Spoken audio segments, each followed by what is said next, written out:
If the bogus terrorism charges against the Proud Boys for January 6 wasn't enough, Proud Boys leader Enrique Tarrio, who's facing 22 years, dropped a bombshell, said that top Biden DOJ attorney told him to lie on Trump and sign false statements. This story and so much more coming up on the Gateway Pundit's Weekend Review.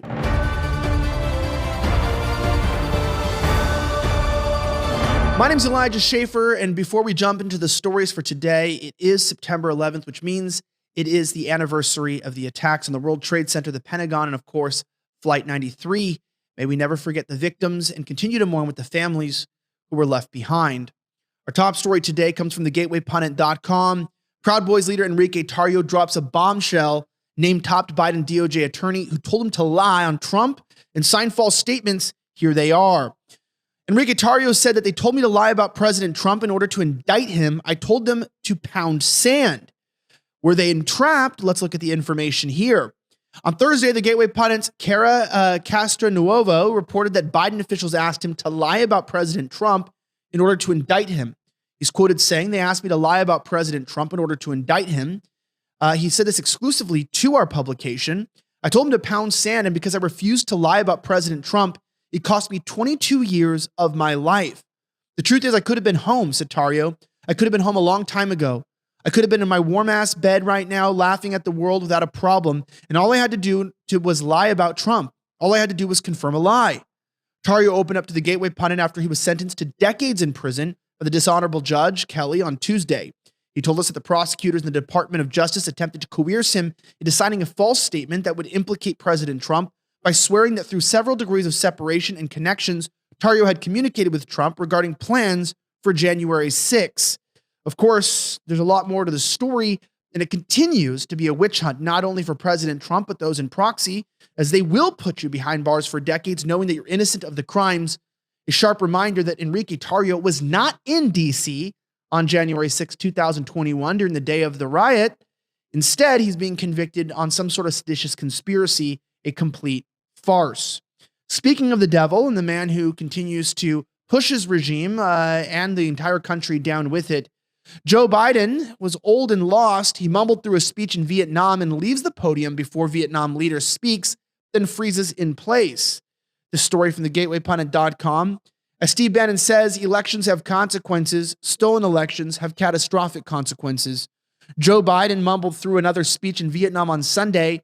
Biden left the G20 in India and made a stop in Vietnam, received 5 draft deferments during the Vietnam War. Never forget that. Biden read the entire speech while looking down at his paper, but still managed to confuse his words. And when he was finished, he prepared his prepared remarks. He walked away from the podium, forgot where he was, and he stopped and looked completely lost. He had no idea what he was doing.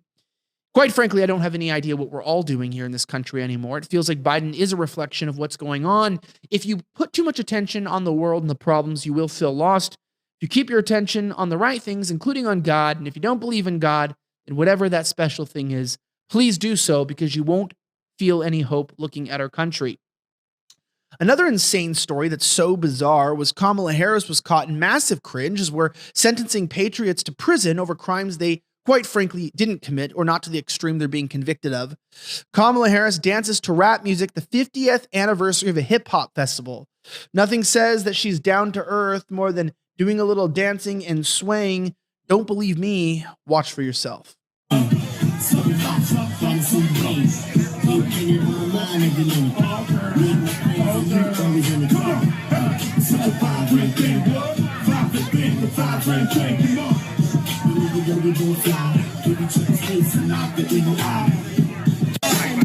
All right, I've seen enough of that. I don't have any problem with leaders dancing. I don't think there's any issue with them partying a little bit, having a normal time, because they are supposed to be normal people. But watching this kind of cringe, pathetic performance to like look black or whatever that means, like Biden said, if you don't vote for me, you ain't black. I don't know why the hip hop community embraces her. Maybe because they embrace thugs, criminals, and they love people who sleep their way to the top. I have no idea, but I hope she rests in peace one day, because she's made our life hell. Let's look at a leader who we can trust and look up to. This story coming from the GatewayPundit.com. President Trump pauses and goes silent, gets emotional in South Dakota while talking about America's great decline. We could get into the details of this story, but I would rather have you watch the video itself, as it may bring you to the same tears that it brought me to. Listen. And help build America into the greatest nation in the history of the world.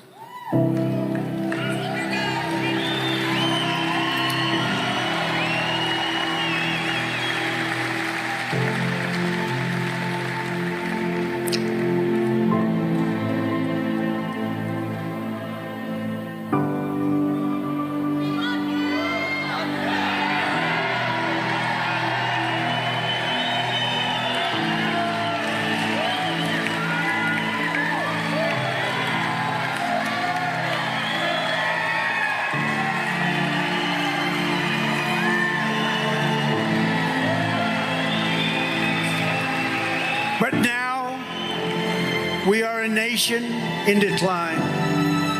We are a failing nation. We are a nation that has the highest inflation in 50 years. It takes a real man to stay emotional without having to cry, but still convey the look in his face. And as much as I try to get through these videos in under 10 minutes, I do have to reflect for a moment, since it is September 11th, and to see what has gone up and down over the last 22 years since our government allowed those attacks. We'll just keep it very conservative here, or maybe encourage them to go to war, whatever the motives were. To see the deep state, the police state, the Patriot Act, the turning of the guard, and that we had hope with Trump, and they continue to rig and steal elections.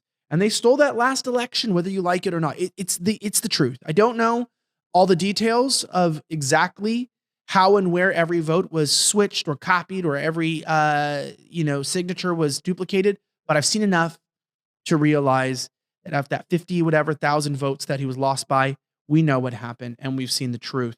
But I don't want to just end on a doomer pill. I want to remind you that Americans are not giving into the BS. This one from the GatewayPundit.com. Kansas City Chiefs fans rain down boos after the NFL plays the Black National Anthem before the real national anthem from Colin Linebarger. This is a great story here, and I'd love for you to listen for yourself, to remind you that we still are one nation under God, indivisible, with liberty and justice for all, but all means black and white, and we will continue to respect God and the flag and not make a mockery of it. Listen. And sing by the Kansas City Boys Choir and the Kansas City Girls Choir. With every voice and sing, till earth and heaven ring with the harmonies of liberty. Let our rejoicing rise high as the listening skies. Let it resound loud as the roaring sea.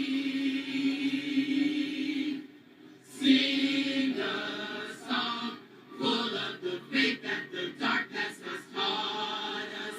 Sing a song full of the hope that the present has brought